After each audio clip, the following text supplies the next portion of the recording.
Hi everyone, and welcome back to another Hat Trixie video. After a long time of adjusting to college life and the challenges that come with training and academics, we are so excited to show you a glimpse of our lives and connect with you through our own journey. Along our path to college, we found that two different college experiences worked best for us. For me, that meant going to the D1 George Washington University in Washington, D.C. And for me, going to Case Western Reserve University, playing D3 soccer, and studying mechanical and aerospace engineering was the best fit for me. After our first fall seasons, we have noticed several similarities and differences between playing at the D1 and D3 level that we would love to share with you in order to help you find your best fit. At a Division I school, you could often expect your athletic and academic life to really be split 50-50. You typically lift, train, compete, conduct meetings, things like that for about 20 hours a week throughout the fall.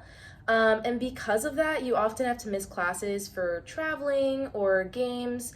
So there's a lot of collaborating that you have to do with your professors in order to make sure that you excel both on and off the field. We are also required to do study hall hours as freshmen at GW, and that involves us going to our athletic center for about 6 to 4 hours a week, depending on your GPA, in order to keep us accountable and on top of all of our coursework, on top of that, soccer commitment. At a Division III school, academics definitely take precedent. D3 schools do not devote the same percentage of funding towards athletic programs, instead opting for more academic endeavors. Because of that, athletic scholarships are not offered for D3 programs, as opposed to D1 schools. Even then, however, over 60% of D1 athletes do not receive any sort of athletic aid. During the peak of our season, we are typically playing games on Thursdays and Sundays, with our schedule not really changing much in order to accommodate other games on other days of the week. Especially as we move into a more consistent conference play. My weekly schedule usually looked like practices Tuesdays and Wednesdays with a lift on Wednesday, game on Thursday, practice on Friday with a lift on Friday, practice on Saturday, game on Sunday, and we have off on Monday. Our season started a little bit later than Avril's, meaning we didn't have to go in as early for preseason. But games really vary by the conference or regional schedule. We started our season off with the regional games, most of them being in Ohio, a couple hours away max, and these would be spread out in any day of the week. It could be a Tuesday, Thursday, Saturday, any day. And these games were super cramped towards the beginning of our season in September and October. Later on, though, we would play our UAA games, our conference games, and these were mainly weekend games, so they would be Fridays, Saturdays, or Sundays. Traveling was pretty similar for the both of us. For UAA games, we visited places such as New York, Chicago, and St. Louis.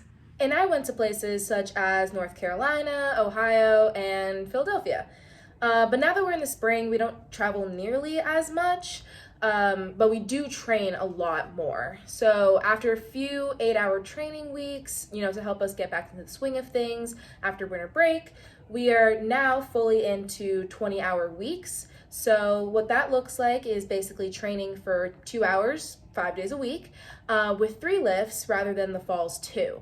And we only play 5 games in the spring, so there's definitely a lot more flexibility with your scheduling, on weekends, and things like that. Our spring definitely looks a little different. We lift 3 times a week, too, except we have a limited amount of team trainings and games. We can only have around 16 team practices and 1 game throughout the season, so I try to incorporate a lot of personal training sessions to stay sharp and continue working on my fitness. A lot of teammates will just text and say, hey, who wants to play pickup? And so a lot of it becomes developing not only individually with your strengths and weaknesses, but doing it in a team environment as well. In the end, there aren't that many differences in the commitment that we have to put into our D1 and D3 programs. We still train hard and work hard day in and day out, and for the both of us, we've found success at programs that fit our athletic and academic goals. We hope that this video can help you decide what is the best fit for you. D1, D2, D3, and so on, know that what might work for your teammate might not always work best for you. So in the end, always be patient and be true to yourself, because college is so much more than just the minutes you end up playing. So enjoy the experience. Thank you so much, and check out more of our content to see how far this journey has come from club to college.